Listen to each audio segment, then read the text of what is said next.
નમસ્તે મિત્રો, સ્વાગત છે તમારું સ્વાસ્થ્ય જાણકારી ચેનલમાં. મિત્રો, આજના આ વિડીયોમાં એવા એક શાકભાજી વિશે હું જણાવીશ, જે શાકભાજીથી તમે તમારા શરીરની ઘણી બધી સમસ્યાઓને તમે આરામ આપી શકો છો. હા મિત્રો, આ શાકભાજી આપણા રોજિંદા જીવનમાં ઘણીવાર ઉપયોગમાં લેતા હોય છે. પરંતુ શું તમને ખ્યાલ છે કે આ શાકભાજીને મિત્રો એક રીતના ખાવાથી તમે મહિનાદીમાં ઘણા બધા ફાયદાઓ મેળવી શકો છો. ગ્લોવિંગ સ્કિન, નવા વાળ આવવા, આ ઉપરાંત રોગપ્રતિકારક શક્તિ વધવી, વધતી ઉંમર ઘટાડવી તથા યુવાન રહેવું વગેરે જેવી સમસ્યાઓનો અંત આવે છે અને તમે અન્ય ફાયદાઓ મેળવી શકો છો. મિત્રો, હું વાત કરી રહ્યા છું ટમેટાની. મિત્રો, ટમેટા ખાવાથી ઘણા બધા ફાયદાઓ થાય છે, પરંતુ કઈ રીતના ખાવા, કયા સમયે ખાવા અને કેવા વ્યક્તિએ ટમેટાનું સેવન ના કરવું, તેના વિશે સંપૂર્ણ માહિતી હું તમને આ વિડીયોમાં જણાવીશ. મિત્રો, ટમેટા ખાવાથી શું ડાયાબિટીસ થાય છે? ટમેટા વધુ પડતા ખાવાથી શું ખંજવાળ આવવાની સમસ્યા થાય છે? ટમેટા વધુ પડતા ખાવાથી સીરસ જેવી સમસ્યાઓ થાય છે? આ બધી માહિતી સાચી છે કે ખોટી કે મિથ છે, તેના વિશે પણ હું તમને આ વિડીયોમાં અવશ્યપણે માહિતી આપીશ. તો મિત્રો, ફક્ત એક જ નમ્ર વિનંતી છે કે વિડીયોના અંત સુધી બન્યા રહેજો તથા અમારી સાથે જોડાયેલા રહેજો. તથા હાલમાં જ શ્રાવણ મહિનો ચાલી રહ્યો છે, તો બધાને મહાદેવની કૃપા મેળવવા એકવાર કોમેન્ટ બોક્સમાં સાચા મનથી હર હર મહાદેવ અવશ્ય લખજો, અથવા હર હર ભોલેનાથ અથવા જય ભોલે બાબા અવશ્ય લખજો. તો મિત્રો, ટમેટા એ 12 માસ આવતી શાકભાજી છે, કારણ કે મિત્રો ટમેટા શિયાળો, ઉનાળો, ચોમાસો વગેરે ત્રણેય ઋતુમાં આરામથી મળી રહે છે. આ ઉપરાંત તેનો ભાવ વધારે ના હોવાથી તેને કોઈ પણ વર્ગના લોકો આરામથી ખરીદી કરી શકે છે. તો મિત્રો, સૌપ્રથમ જાણીએ કે ટમેટા ખાવાથી કયા કયા શરીરને ફાયદાઓ થાય છે. મિત્રો, ટમેટા એ એક એવું શાકભાજી છે જેને આપણા ઘરમાં ઘણી બધી જગ્યાએ શાકભાજી તરીકે ઉપયોગમાં લેવામાં આવે છે તથા અમુક વાનગીઓમાં ઉમેરવામાં આવે છે.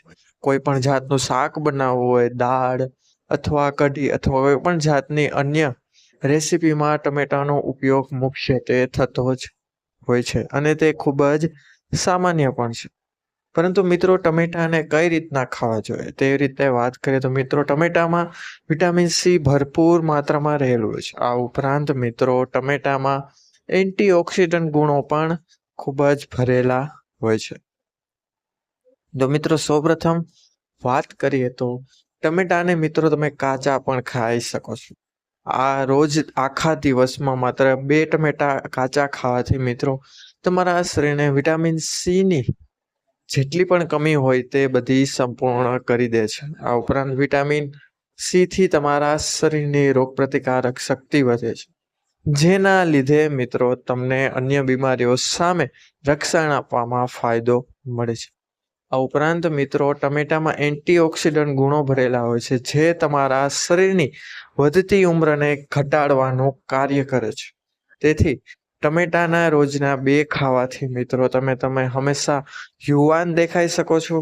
આ ઉપરાંત તમે તમારી રોગપ્રતિકારક શક્તિ પણ વધારી શકો છો. આ ઉપરાંત ટમેટા ખાવાનો અન્ય ફાયદો એ છે કે મિત્રો તેમાં ડીએચટીને બ્લોક કરવાની ક્ષમતા હોય છે. ડીએચટી એટલે કે મિત્રો અમુક ઉંમરે માથાના વાળ જ્યારે ખરવા માંડે ત્યારે તે માથાના મૂળમાં ડીએચટી નામનું તત્વ જમા થઈ જાય છે, જે વાળના ગ્રોથને અટકાવી દે છે. પરંતુ ટમેટા ખાવાથી મિત્રો ટમેટામાં રહેલા અમુક ગુણો આ ડીએચટીને દૂર કરે છે અને વાળને ફરીથી ઉગવા માટે પ્રોત્સાહિત કરે છે. તો મિત્રો, નિયમિત ટમેટા ખાવાથી તમે માથામાં રહેલા ડીએચટીનું પ્રમાણ પણ ઘટાડી શકો છો. જે લોકોને હેરફોલની સમસ્યા છે તેવા લોકોએ રોજ 1 અથવા 2 ટમેટાનું સેવન અવશ્યપણે કરવું જોઈએ. આ ઉપરાંત મિત્રો, ટમેટાના ખાવાથી તમે તમારા શરીરમાં પાચન તંત્રને પણ ઘણી મદદ કરો છો. વિટામિન સી ના લીધે મિત્રો પાચન તંત્રમાં ઘણી બધી રાહત મળે છે. આ ઉપરાંત જે લોકોનું પાચન તંત્ર ધીમું ચાલતું હોય તેવા લોકોને પાચન તંત્ર સારું રહે છે તથા ખૂબ જ ઝડપથી કાર્ય કરવા લાગે છે. મિત્રો, આ હતા ટમેટા ખાવાના ફાયદાઓ. કે ટમેટા ખાવાથી મુખ્યત્વે કયા કયા ફાયદાઓ થાય છે. હવે વાત કરીએ તો ટમેટાને ખાવાની સાચી પદ્ધતિ કઈ છે. તો મિત્રો સૌપ્રથમ જો તમે ટમેટા કાચા ખાવાનું પસંદ કરો છો તો તે વસ્તુ ધ્યાનમાં રાખો કે ટમેટા સાથે ક્યારેય પહેલા તો દૂધ ના લો અથવા દૂધની કોઈ પણ વાનગી સાથે લેશો નહીં. આ ઉપરાંત ટમેટા ખાધા પછી અડધી કલાક અથવા તો 1 કલાક સુધી બીજું અન્ય કોઈ પણ વસ્તુ તમે ખાશો નહીં. તમે અન્ય ખાટી વસ્તુ ખાઈ શકો છો, પરંતુ મિત્રો તમારે દૂધની અથવા મીઠી વસ્તુઓનું સેવન અથવા તો કોઈ પણ ફ્રૂટનું સેવન કરવાનું નથી. આ ઉપરાંત મિત્રો જે લોકોને એસિડિટીની સમસ્યા હોય તેવા લોકોએ કાચા ટમેટાનું સેવન ના કરવું જોઈએ, કારણ કે ટમેટા એ મિત્રો એસિડિક પદાર્થ છે, જેનાથી મિત્રો તમારા શરીરમાં એસિડનું પ્રમાણ ટ્રિગર થઈ શકે છે.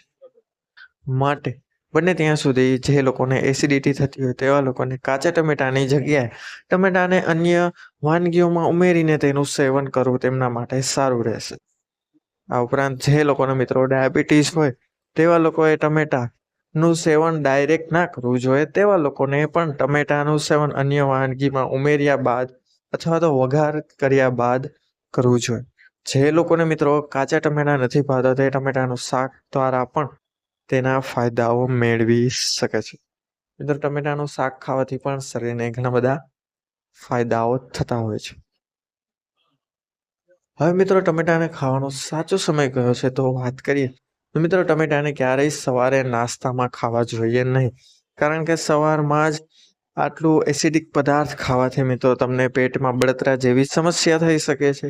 માટે ટમેટાને ખાવાનો બેસ્ટ સમય બપોરના 1 વાગ્યાથી 5 વાગ્યા સુધીનો છે. મિત્રો રાત્રે પણ ટમેટાનું સેવન ના કરવું જોઈએ, ખાસ કરીને ખાટા ટમેટાનું સેવન તો બિલકુલ ના કરવું જોઈએ. બપોરનો સમય એ ટમેટા માટે શ્રેષ્ઠ માનવામાં આવે છે, કારણ કે તે સમયે ટમેટા ખાવાથી મિત્રો તમારું પાચન તંત્ર આરામથી તેમાં રહેલા વિટામિન્સ ઓબ્ઝર્વ કરી લે છે અને તે તમારા શરીરને કોઈ નુકસાન પણ પહોંચાડતું નથી. સાથે સાથે બપોરના સમયે ટમેટા ખાવાથી મિત્રો તમારા પાચન તંત્રને પણ એક બૂસ્ટ મળે છે અને તેના ઘણા બધા ફાયદાઓ થાય છે. તો યાદ રાખો કે સવારના સમયે ટમેટા ક્યારેય ન ખાવા. આ ઉપરાંત રાત્રે 6-7 વાગ્યા પછી પણ ટમેટાનું સેવન ક્યારેય કરવું જોઈએ નહીં.